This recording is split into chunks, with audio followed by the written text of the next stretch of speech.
you may have a good idea who'll lift the Premier League in May, but it's anyone's guess who's going down. Alan Shearer and Ian Wright are staying up, though, and at our age, that's quite an achievement. We begin with the runaway leaders, Liverpool, against the Southampton side, who'd won 5 of their last 7 league games. Liverpool's advantage at the top increased to a massive 19 points with Wednesday's win at West Ham. Conference yesterday, I think, when I saw Southampton to analyse, it was like, wow, they are really difficult to play. First half, we lost the balls in the wrong moment. That's how it is. That's plays in their cards. So we changed it in half-time. We had much better possession, did better things with it, found direction, and it was immediately different. Yeah, this penalty decision, I think, was the crucial point in the game.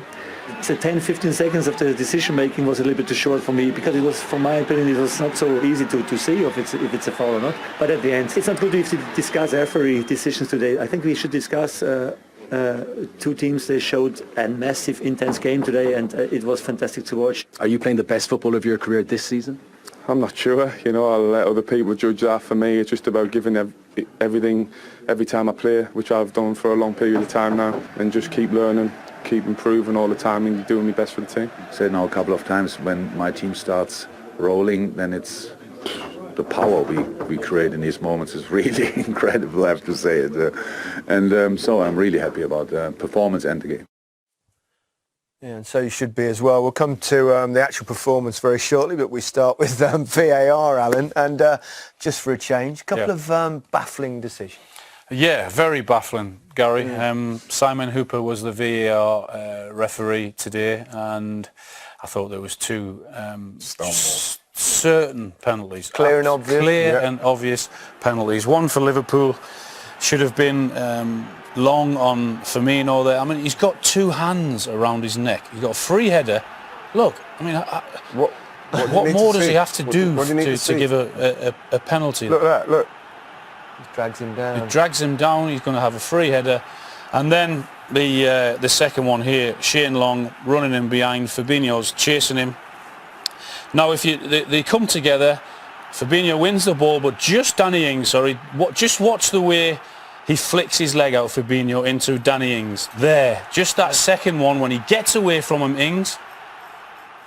He tries to stay up. Watch it slowly. He tries to stay up because there's no need for him to go down, because he's going to get his shot away, and he flicks his leg out, Fabinho. That again, I mean, it's incredible that they look at that and do not think that's a penalty. Yeah, extraordinary stuff. But Liverpool's remarkable run continues. It's now the joint second longest win, along with Nottingham Forest in top flight history, which is truly remarkable. And just 7 now behind Arsenal's team. Extraordinary stuff. And I know there's a lot of stars on Liverpool's side this season, but you've picked out their leader. Jordan Henderson, again. I believe if the season was to end tomorrow, he would be my player of the season. Absolutely no doubt about it. I think he was magnificent again today. The way he drove Liverpool forward, the way he kept everything moving, his attitude, his work rate, both attacking and defensively, starting the move off, give,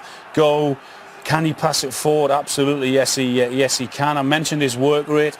He's furthest forward, closing down, and this is his goal. He gets his reward here because of his hard work. The ball goes back over the top into Firmino. Of course, there's Henderson there coming back in.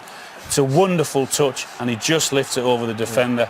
Into the back of the net, and I thought he was magnificent, as he has been all season. I said keeping Liverpool moving forward. That's him doing exactly the same thing again. What about this for a pass? The weight of pass into Salah, sets it up perfectly in behind, and it's a very, very clever finish from Mo Salah. What a season he's having! Absolutely incredible.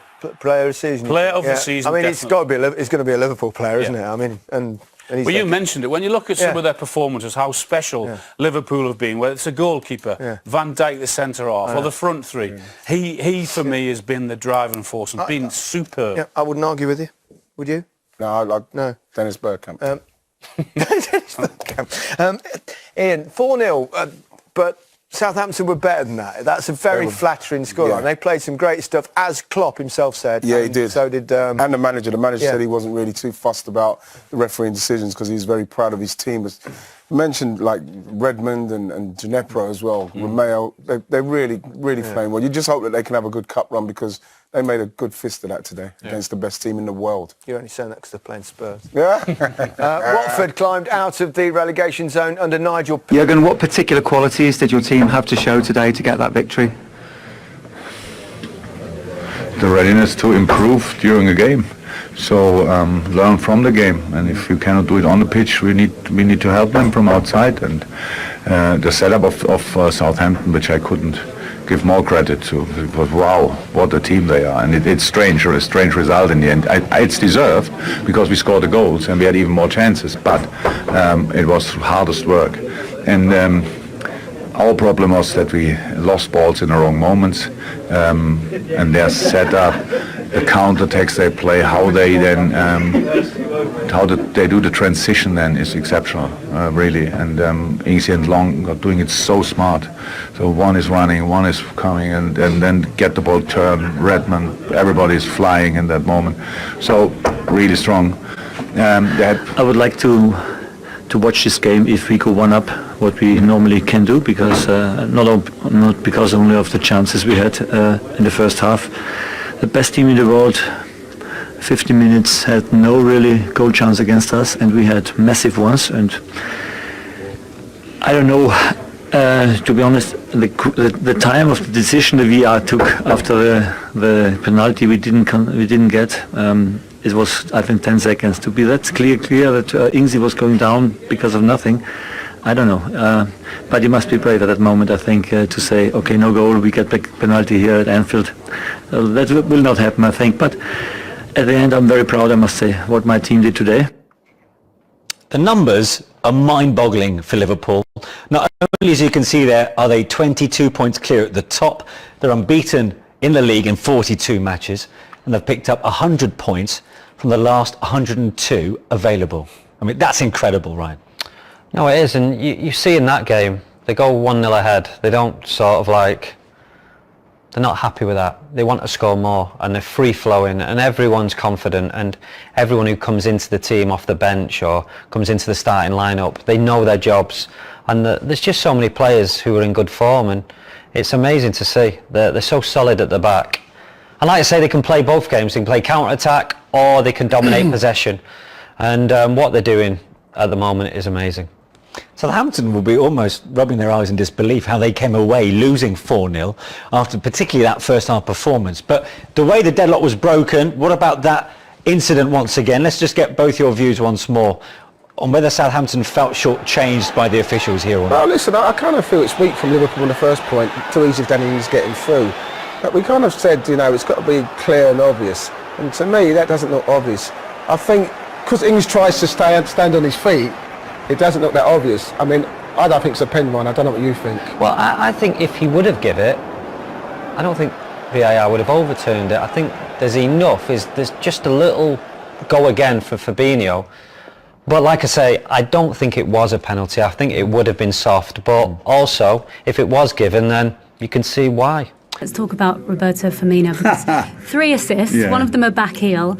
I mean, even when he's not scoring maybe himself, his contributions to the side are incredibly vital, aren't they? Oh, absolutely, absolutely. What a guy. Yes, so many good performances today, it's incredible. But Bobby, yes, today he knew it before I knew it. And he told me after the game, what is it, assist hat-trick. So, yeah, absolutely, great. So wonderful game for a lot of players, and I loved the reception Hendo got when we took him off, and for the game he played. Everybody who we took off today got a proper applause, and yeah, it was. The more difficult the games are, this was one of the most difficult I can remember, the better it feels when you won them. Yeah, 22 points clear tonight, possibly only for 24 hours, but it's incredible nonetheless. You go into the break now.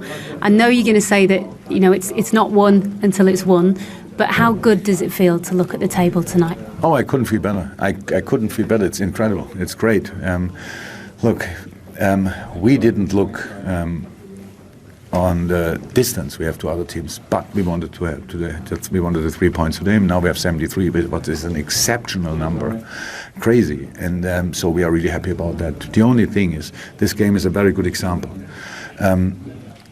We could have lost today, as strange as it sounds, but everybody who saw the game knows that. So I really think that even if we are 1-0 down, to be honest, it's hypothetical, but I really think we would have come back, because just I saw the game now developing in the right direction.